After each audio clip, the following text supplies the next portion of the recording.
Now, this first theory question, which is section A, elements of government, as in what 5 ways, 5 reasons for which citizens lose trust in government.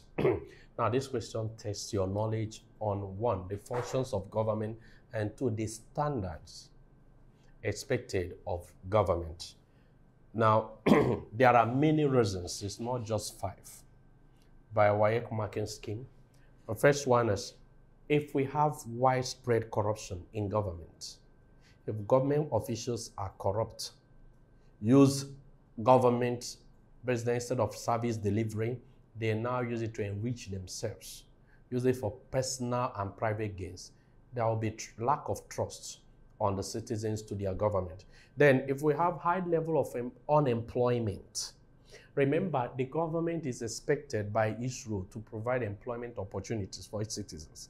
Now, when you have a situation where there is widespread unemployment, of course, people will be dissatisfied with the government in power and will lose trust in the government. Next one, if the cost of living is high and there is high rate of inflation and the system, poor economy in such a way that the purchasing power of money becomes low, and things become very hard for people. Of course, people will not find it funny in such state. They begin to lose trust in government. And state of insecurity. If you have insecurity, you have banditry, you have armed robbery, you have terrorist attack, you have kidnapping, all these security challenges, when they arrive, when they are widespread in a nation, of course, the duty of government, first duty of government is to protect lives and property. So when the government fails to do this and you have high insecurity, you have a situation where people will even demonstrate lack of trust in government by taking up arms to protect themselves. Now, if we have widespread poverty, the government is expected to better the economic system, the economy of a state, and cushion and reduce poverty to the barest minimum in a state. If you have widespread poverty, of course, the people will feel that that government has failed and will lose trust in the government. Then, if there is inability of a government to provide social services and social amenities like education, health facilities, electricity, water, good roads, if government fail to provide these social and basic amenities that make life comfortable for citizens, of course, citizens won't be happy with such government and lose trust in government. Then, if there is extravagance and opulence on the part of government officials, a situation where government officials live extravagant life, even in the face of poverty among most of the populace of the country, if you have such extravagant lifestyle from government, people will be disappointed with the government because they will see the government officials as enriching themselves with public fund. Now, of course, citizens will lose trust in government. Then, if there is disregard for constitutionalism and the rule of law, the government does not operate according to the constitution or the law. The law is no longer supreme. Rather, government officials are supreme over the laws. We don't have equality. If we have the scenario of disregard for rule of law and constitutionalism, people or citizens will lose trust in their government.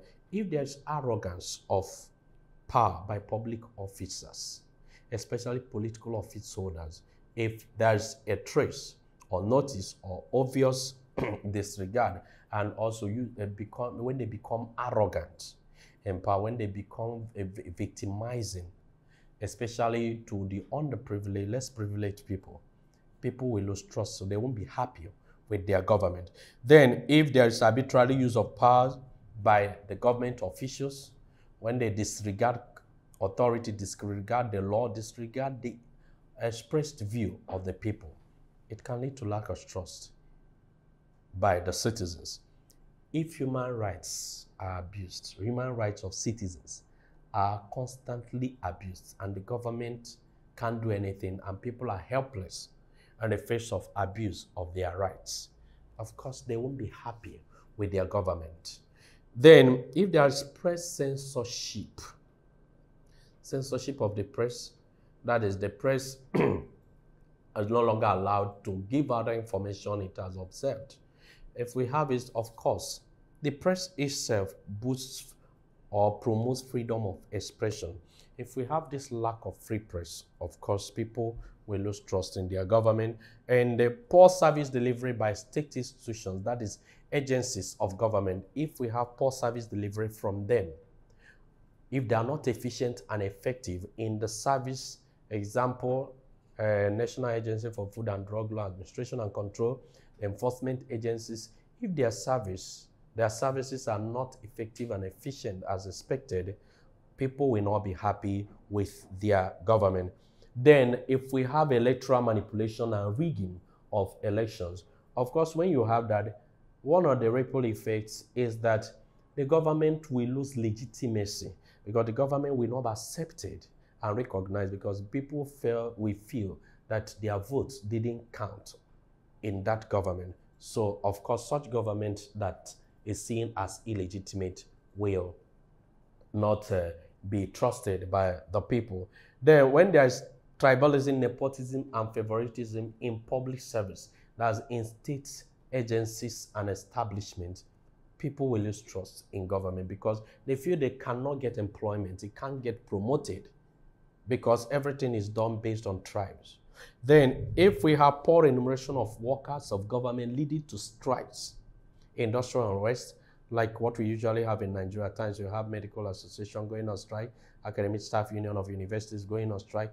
These are some of the things that can make citizens not to trust their government. And failure to protect state resources by the government will make people not to trust their government.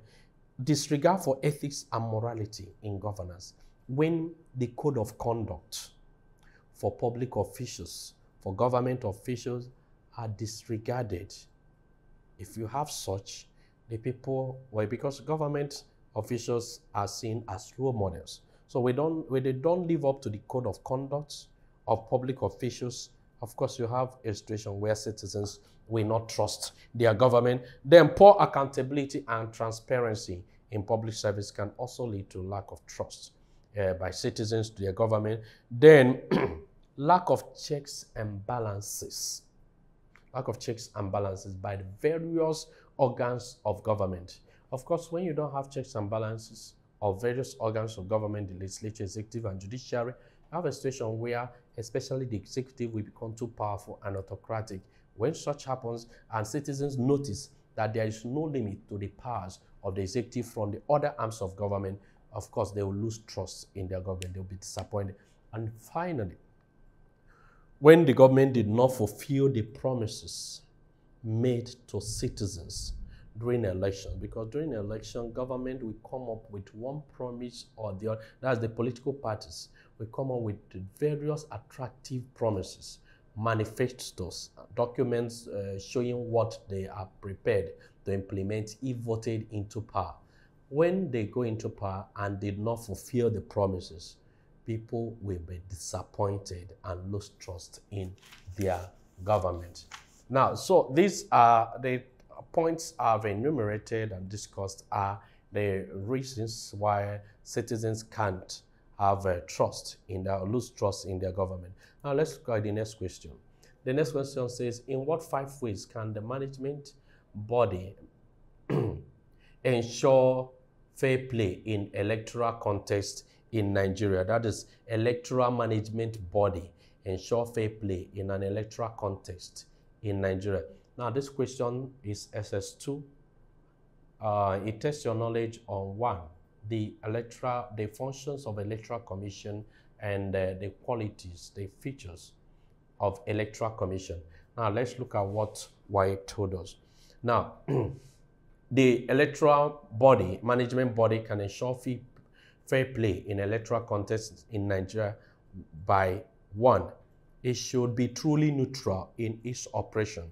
When we say neutrality in by electoral officials, it means that they shouldn't support or be part of any political party.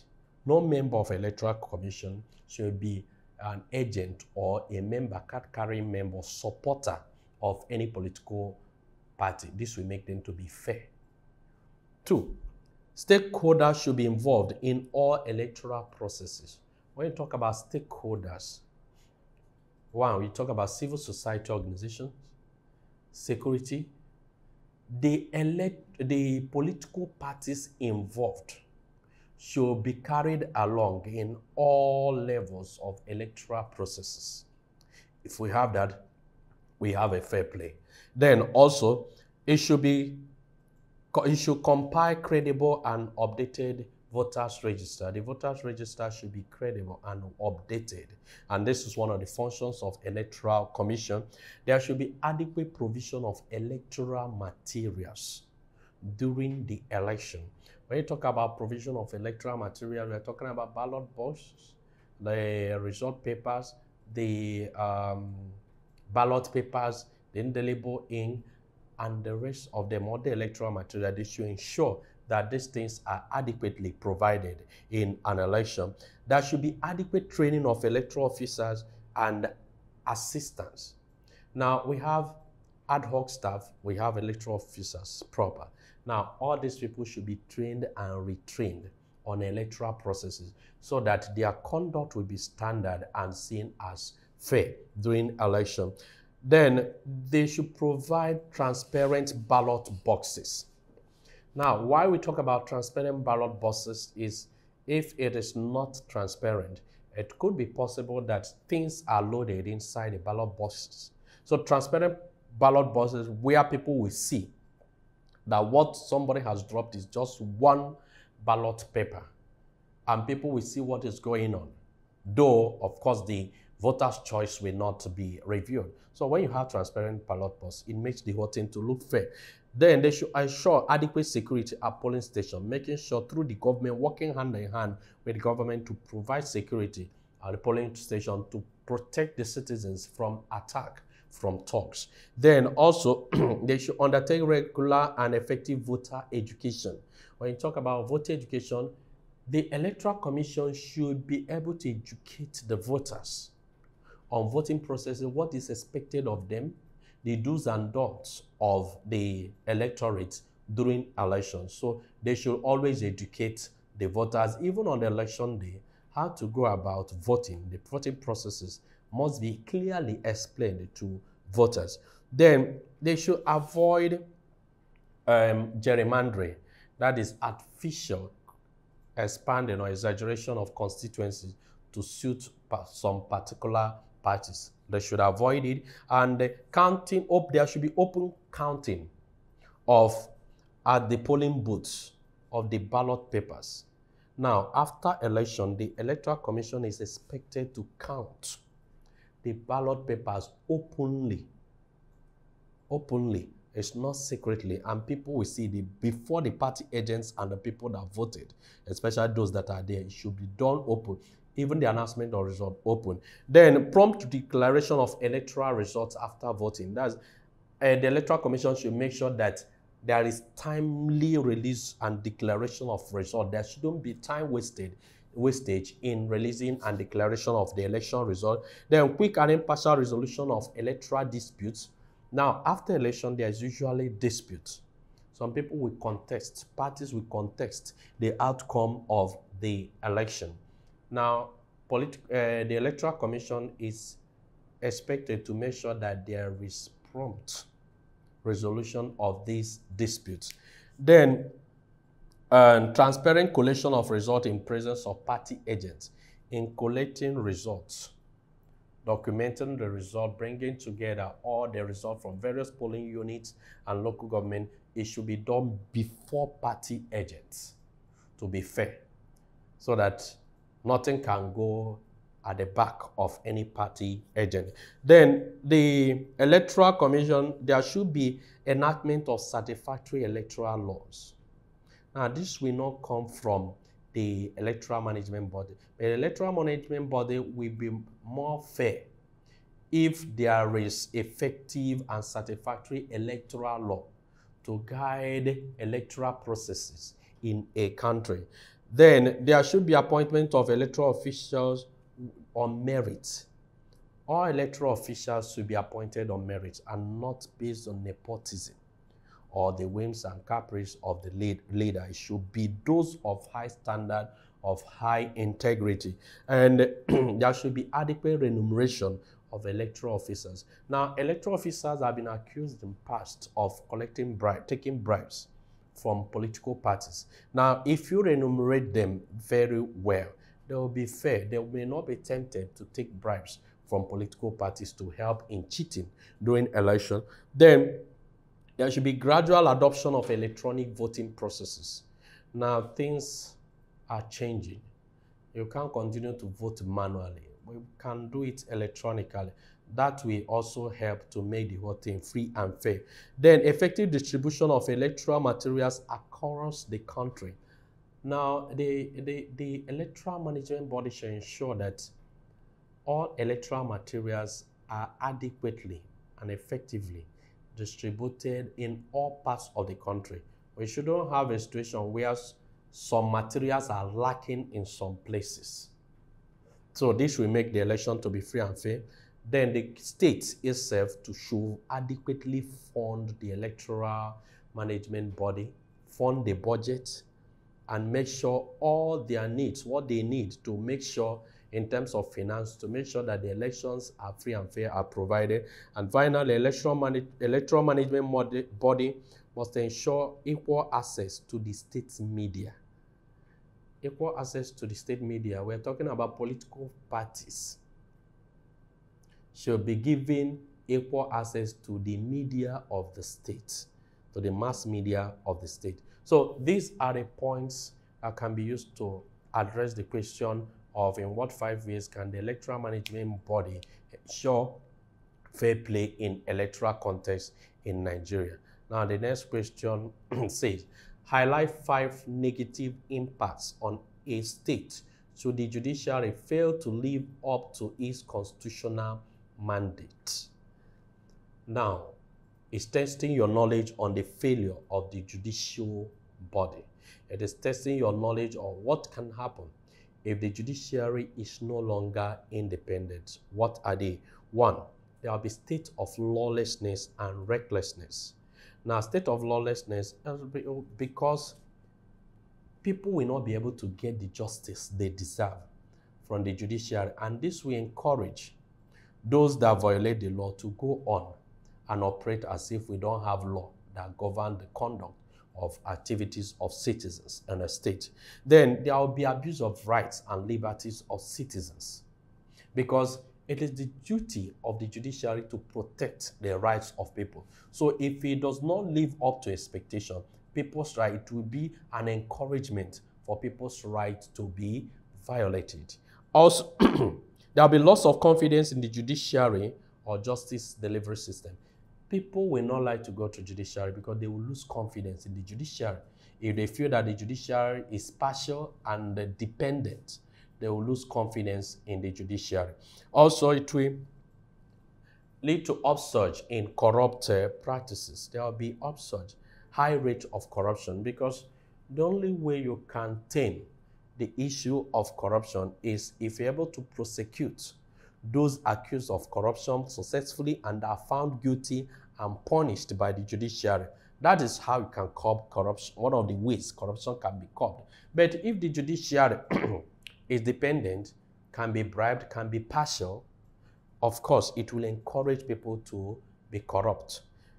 Then there will be increase in crime rate, because when crimes are committed, it is the judiciary that is responsible for punishing criminals, meting a sentence to them. So if the judiciary is dependent and partial, that even those that committed crime can have their way in the judiciary by either buying the judiciary or making the judiciary to take their side.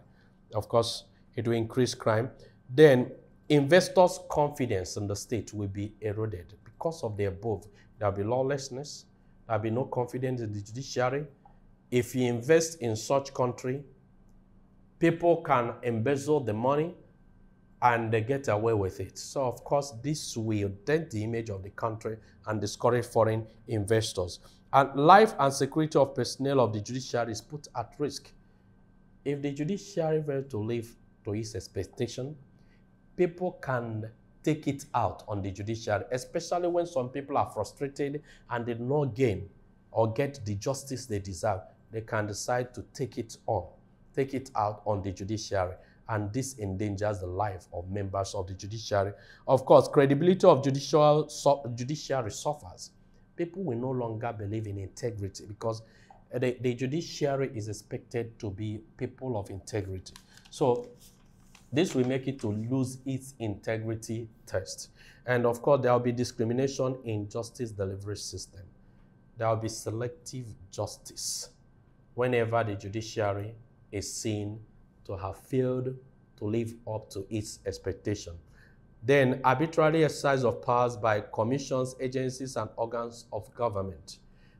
There will be a dictatorship because the judiciary is the organ that can declare actions null and void. So when the judiciary is dependent and cannot live up to its expectation, we expect arbitrariness from the government. It creates bad image within and outside the country if the judiciary can't be trusted because it has failed to live up to its expectation.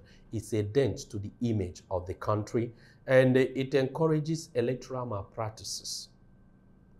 Now, when people feel that the wrong person has been declared winner by the judiciary rules that the person that people did not vote as the winner, what do you expect to happen? It will encourage people to continue to do malpractice in election because they have a way to buy and get the favor and support of even the members of the judiciary. Also, it encourages non-observance of the rule of law. If the judiciary fails and becomes dependent, of course, the rule of law will not work because rule of law depends on independence of the judiciary. It will encourage dictatorship on the part of especially the executive, because if the judiciary fails, then it's dependent on the executive. The executive will always interfere and meddle into the affairs of the judiciary. Then, of course, the role of the judiciary as interpreter of law will suffer. And of course, it may encourage disputes among the various organs of the government. So if the judiciary fails, we always have disputes among or between other organs of government. Now, justice for the highest bid is encouraged. What we mean by this is that justice, if judiciary fails, justice will be bought. People will now buy justice. It will now be a case of whoever that pays members of the judiciary better is the person that will get justice.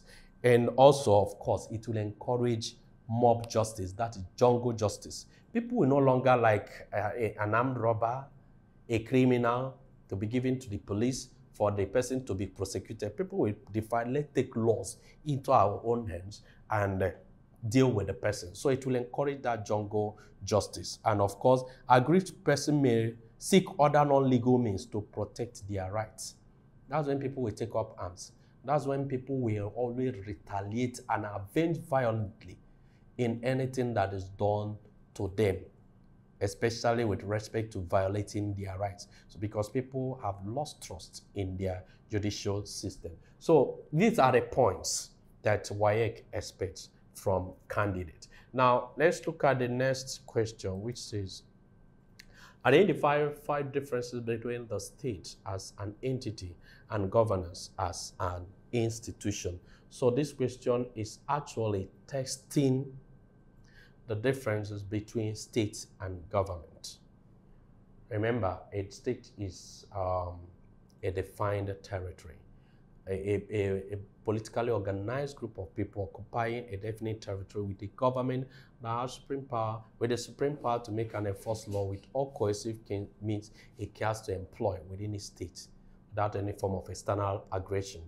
Government, on the other hand, is an institution, is an agency established to run and manage the affairs of the state. So the differences between the states and government: 1, the state has permanent status. It does not change.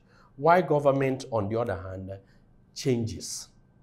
Government is not permanent. Regimes come and change. Administrations come and change, but the state remains.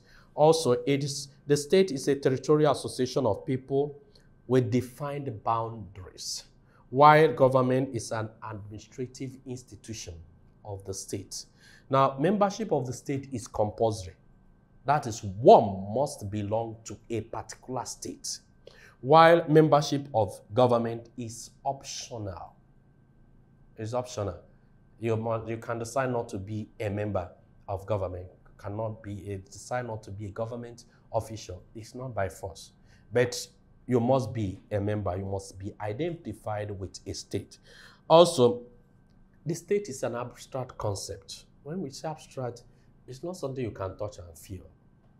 If you say state, except when you look at it from the map, but the state itself exists in its features. While government and its officials are tangible, you can say this is the president, this is the legislature, you can touch them, you can see them.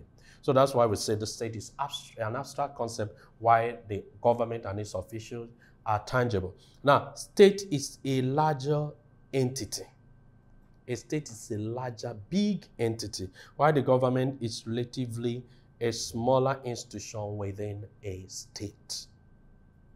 It's a smaller institution within a state. While a state depends on the government to carry out its activities.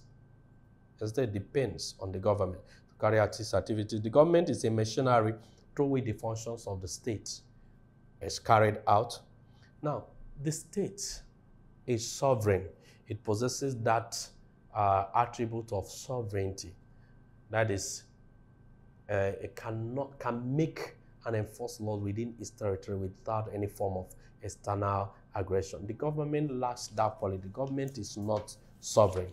Now, states are identical in their features. In terms of, you can see every state has the same 5 features.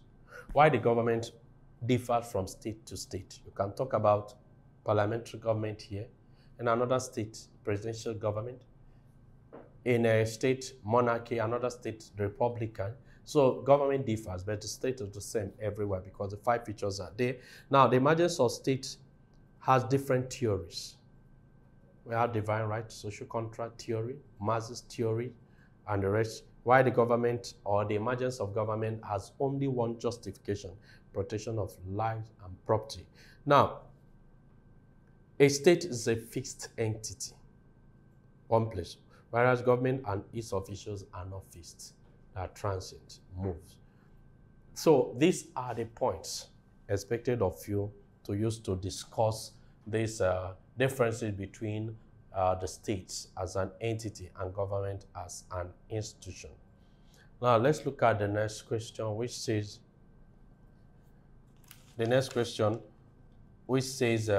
explain 5 reasons for the decline in public trust in the media in your country. Now, this question is testing your knowledge of mass media.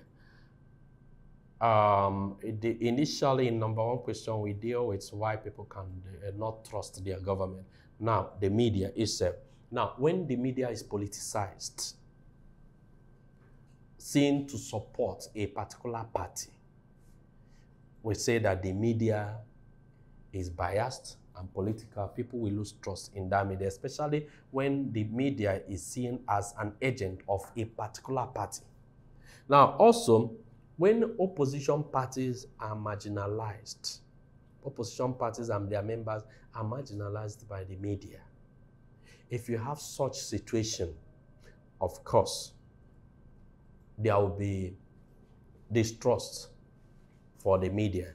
Then, when minority views and opinions are not represented in the media, it's only the dominant people, the dominant group, the majority group are the ones that have say in the media.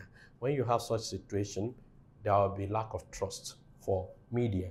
Then, if the media is affiliated to the ruling government, always supports the policies of the government and does not see any reason to criticize the policy of the ruling government, of course, there will be lack of trust for the media. Also, if the media is seen to support the ruling government that does not see anything to criticize about the policies of the ruling government and the effects of their policies, When people see that these people are working hand in hand with the government in power, then people will see it as a spokesperson of the government. And of course, there will be public distrust for the media. Then if media personalities, the members of the media, the employees of the media are employed by the government itself, the ruling government, it will be expected that these people will serve the interests of the government by seeing only the good side of the government, and of course the reportage will be biased. So if we have such scenario, people will lose trust. Then if there is inaccurate reportage of events and development in the society, a situation where 10 people killed, the media reports 20, or 10 people, the media says 5, inaccurate reporting. Of course, people will not trust any media body that does not give accurate reports. So it means they're not saying the truth. Then if the media reports fake news, the media reports fake news.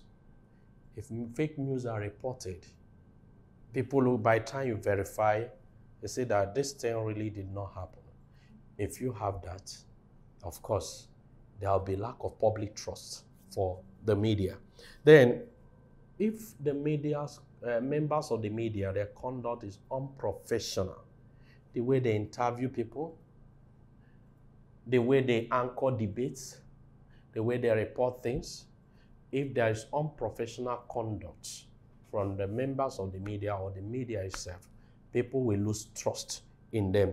Now, if there is perceived, people feel that members of the media are corrupt, taking bribe from the government officials or some powerful individual to promote evil, of course, people will distance themselves from the media. And if the media, by its reports, encourages action that brings threat to national security, incites people, against the government, or against some sections of the people and the society. If you have that, then the trust for the media will lose. Then, if the media is fueling ethnic tensions, ethnic conflicts in the society, if the media is perceived to be doing this, fueling ethnic tension, trying to make these people be each reportage to hate these people or to go against these people, of course, such media will not be trusted because it's not needed in a particular state. Then, if the media escalates violence through biased reportage, if it escalates violence through biased reportage, of course, there will be distrust for the media. And if what is written, especially in the editorials, are insightful, incite people against a particular people, against government, the media will not be trusted and people will not like to read such insightful writings. Then, if there is unbalanced and unobjective reporting of events, you don't report from the other side. You report that these people attacked these people, just that, and killed. You didn't bother to report what led to such attack. Unbalanced reportage, a report that will make it look favorable to a particular person or group. If such is noticed in the media, people will lose trust in such media. Then, if the media rather promotes corrupt practices instead of fighting it by giving support, or not reporting corrupt practices, or by its body language showing that it supports what the government is doing, government officials, especially corrupt ones, are doing, of course, people will not trust such media. And if the media publishes immoral materials like pornography that will corrupt the mindset and our societal values, if we have such, people will lose trust in government. Then, if the media serves as a platform, forum, for criticisms that are destructive instead of constructive, that will not see any good thing about the government in power, about any service of any public agency or individuals.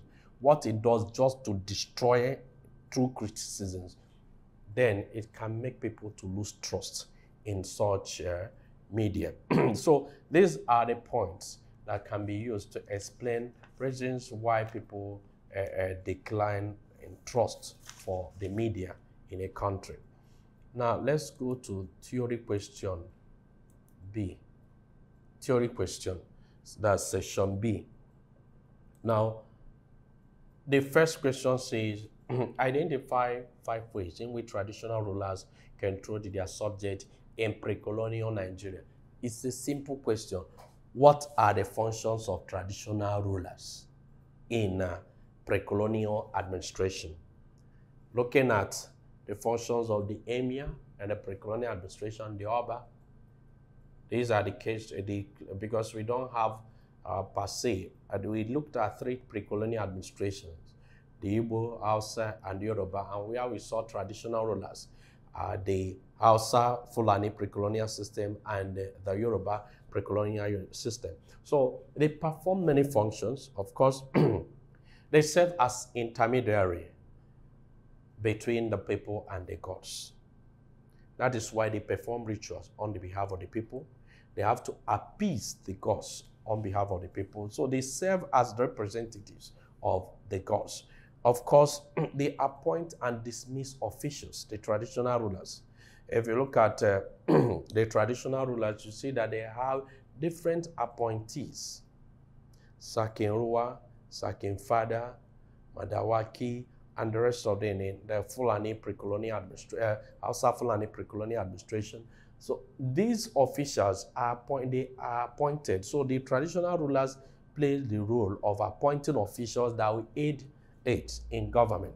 Then they also settle disputes between and among members and groups in their communities. Their responsibility to settle disputes, conflicts among people that will come to them, because people will always bring disputes to them for settlement.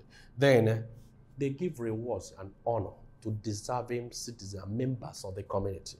During festivities, they can reward either with chieftaincy title or any other award, honor. They have a way of giving honor to members and deserving members of the community. Then also the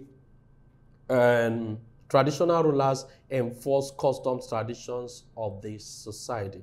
That the custodian, they preserve the customs and traditions of the community. It is their role to make sure that customs and traditions do not erode. Rather, they remain and people continue to maintain their tradition. Then also, they organize and supervise communal labor. Labor that will, make the way, clear way for pathways. Labors that will, they place the venue for any celebration in the community. They are the ones that will organize labors to carry out such a project, communal project. Then they impose levies and taxes that members will pay. Of course, you know what tax is. So they impose the levies and taxes members will pay, which will serve as revenue to the state. Then they also make laws. Of course, for lawmaking functions, it's their duty to make laws and policies in their various community laws that will guide the conduct of people and that will regulate how things are done in the society. Then they also formulate and implement policies. So you see, they play executive and also legislative role. The traditional rulers serve as symbol of authority in the state. They serve as symbol of authority. So when you sit there, when you're a traditional ruler, it becomes a symbol of authority in the state. They are the custodian of the land. They own the land. That's it. Now, they dethrone sub-chiefs. Now, chiefs that are under them, they dethrone them. It is the function of the traditional rulers to dethrone the chiefs that they installed that are under them. And of course, they establish law enforcement institutions. It's their duty to make sure that law enforcement institutions are established to make sure that there is security. Security is maintained in their state. So it's the duty of the media, the traditional rulers to ensure security of their state. So these are some of the functions of traditional rulers in pre-colonial administration. Now, let's look at the next question, number 7. Outline 5 significant provisions of the 1989 Third Republican Constitution which deepened the democratic development of Nigeria. Now, this question is testing your knowledge on the special provisions of 1989 Republican Constitution. Now, there are many provisions. 1, it provided for the establishment of traditional council to promote the culture of the people. So this constitution provided for traditional council to preserve and maintain the culture and traditions of the people. Also, it reduced the age for elective position with the aim of increasing political participation. It reduced it from what it used to be in 1979 constitution to age that will enable younger people to also participate in politics. Now, the constitution also provided for recall of elected officials, especially the legislatures. So legislatures by this constitution can be recalled by the people that elected members of the legislature. Then the constitution also created federal executive bodies that led to job creation. It created different federal executive bodies that boosted employment opportunities for citizens. Then the supremacy of the Constitution, which is established by the Constitution, prevented autocracy, dictatorship, and arbitrary rule from the government.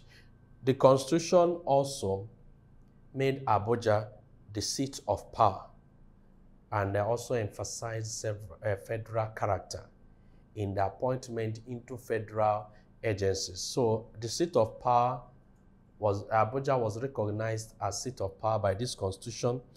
Then the constitution centralized constitutional functions and fiscal resources.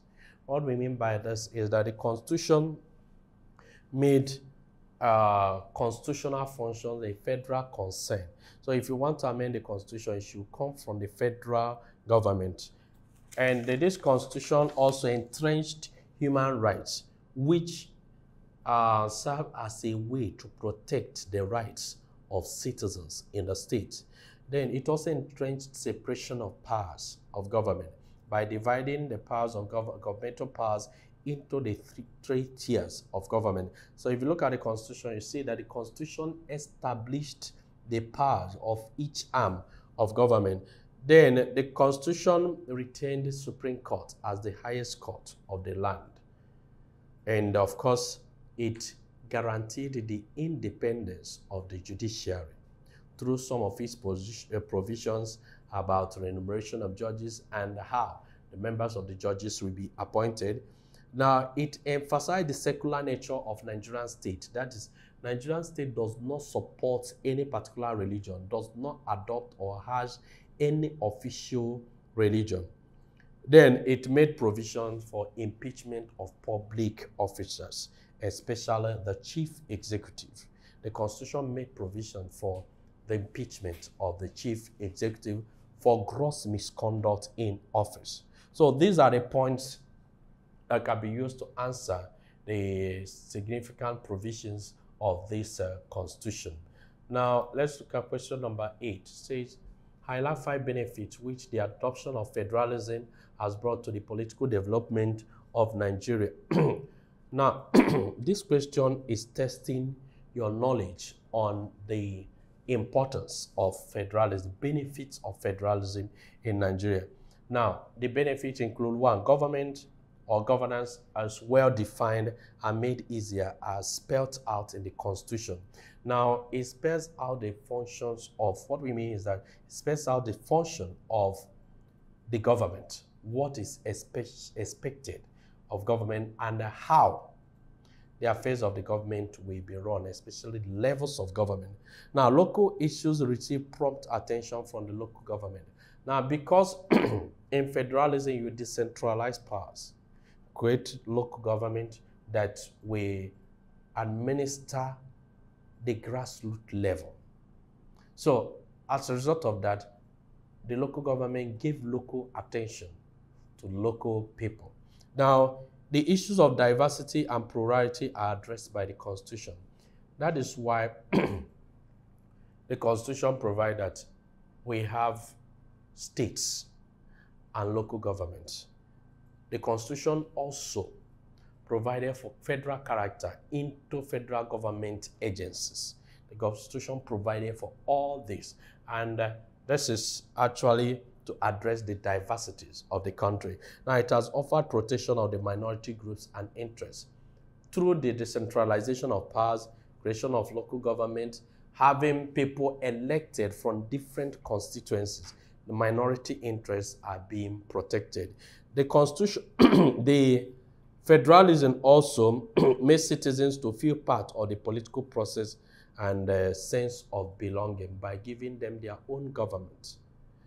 They can vote government into power, take part in political processes of their state. And it ensures the protection of Nigeria from external attack.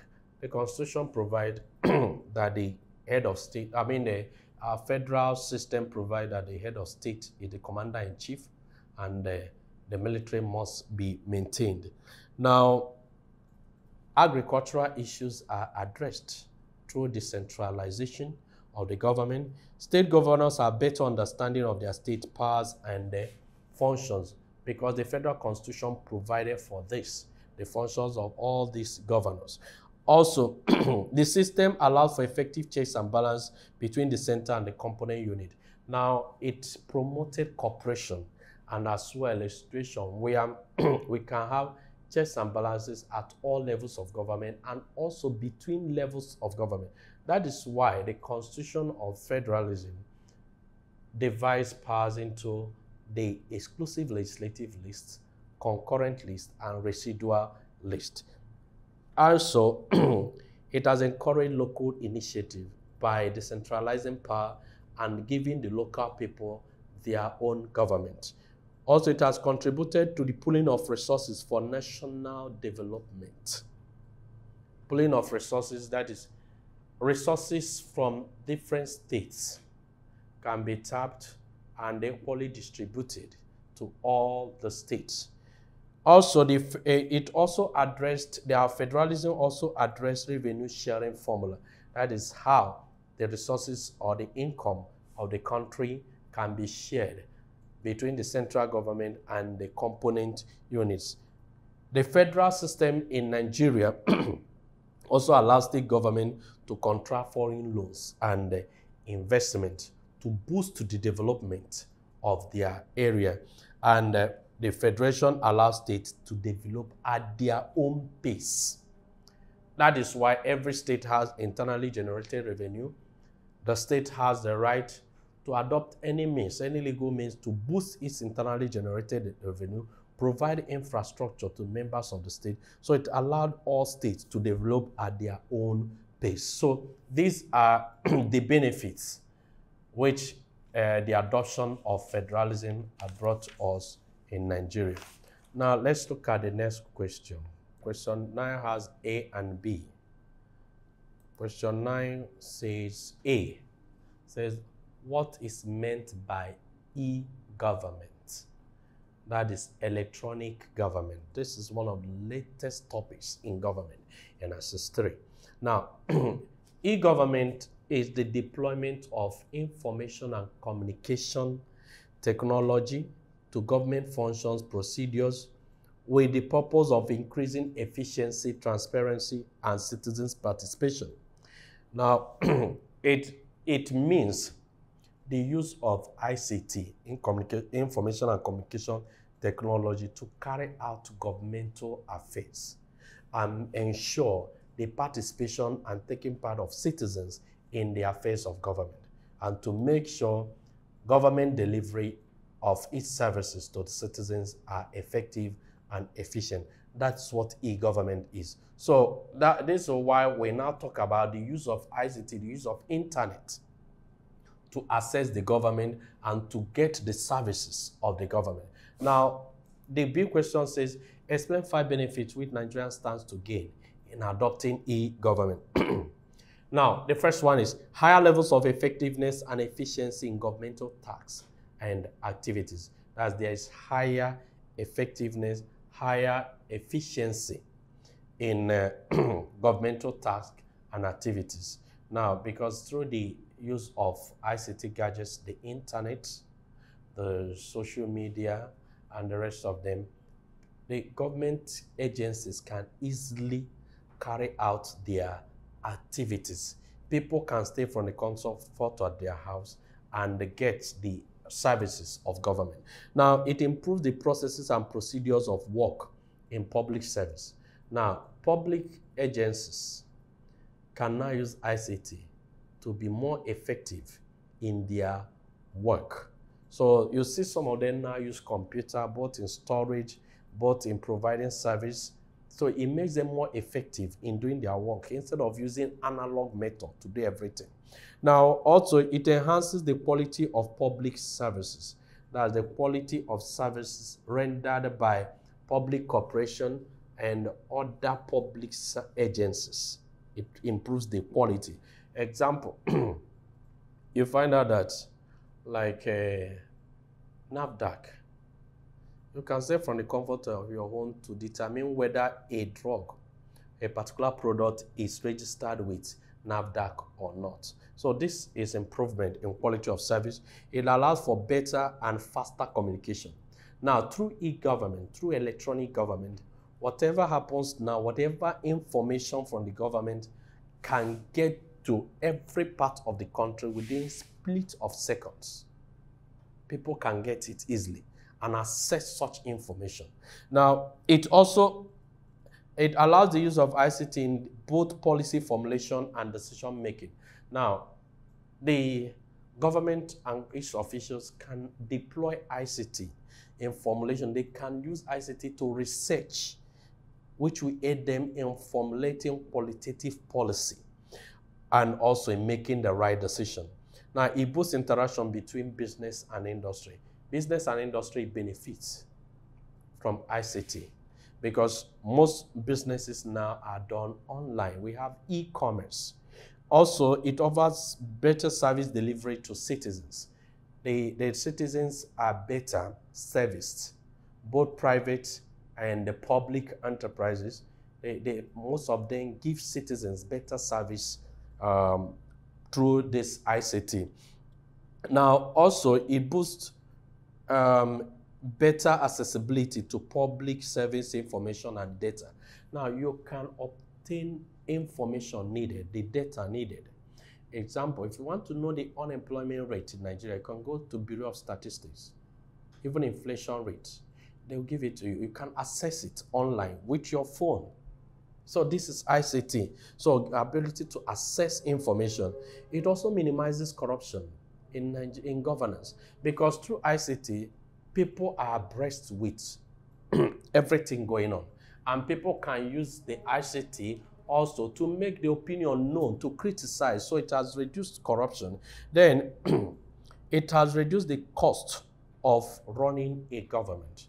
Because most things, instead of government come directly to deliver, citizens have opportunity to now actually access the service of the public service. Then it allows for quick and easy implementation of policies. Now, the government can implement, public services can implement government policies through ICT. Some of them, they don't need to come to your doorstep. The doorstep now is the ICT. You can access the service through the ICT. Then it also facilitates and simplifies work process. ICT has helped us in working processes. In work, it has made work easier, faster. And of course, it has reduced the risks involved in administration. And finally, the stress in the work environment is reduced through the use of ICT. So these are the points that you can use to address this question of the benefits which Nigeria stands to gain in adopting e-government. Now let's look at the last question. Highlight 5 compelling reasons for which Nigeria interacts with international organizations.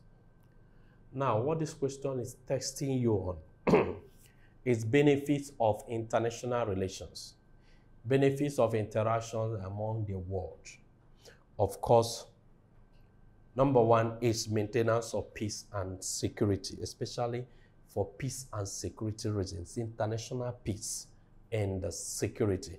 By interacting with the international community, peace and security is better maintained. We are talking about a situation where war is reduced to the barest minimum or eliminated. Of course, it brings about economic development because by interacting with the international community, you can attract investors from other countries. You can migrate to other countries. You can bring goods that are not from your country to the country. So it attracts economic development. It also brings political benefits.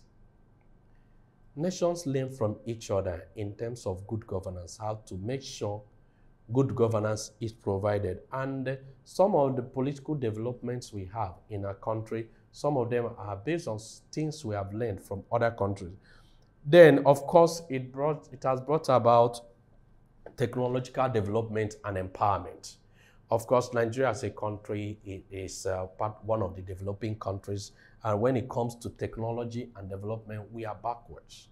So technological development is brought about by our interaction. We borrow from other countries. We learn from other countries, their technology. And there's transfer and acquisition of skill and knowledge. Knowledge from one country is transferred to another country as a result of this interaction with other countries. Then, of course, this interaction has brought about creation of job and employment opportunities. We have foreign investors coming into the country because of this interaction we have with them. So, and people, citizens of Nigeria are being employed into these investments. So also for military and defense purposes, of course, some military intelligence, some military equipment we get are from other countries. And this is because of our interaction with them. And also some of them train our military. Our military go outside for training from other countries. And of course, market for finished and unfinished products. Here we're talking about we export our goods to other countries. We export to other countries. So both finished and unfinished goods. Now, it has also enhanced friendship with other countries. It has promoted friendly relations with other countries. Nigeria is in good relations with many countries of the world. Now, interaction with the international organizations are also brought about exchange of ideas. Ideas in technology, ideas in politics, ideas in governance. So Nigeria can exchange ideas, give ideas to other countries. Other countries can also give their knowledge, ideas to Nigeria. It has also brought about human resource and capital development because Nigerians go outside the country for training. And when they are developed, this is when they are trained, that is human development and also capital development. They come to Nigeria to invest the knowledge. So we have come to the end of this class. You can practice more questions, more past questions using the exam guide app. See you in the next class. Bye.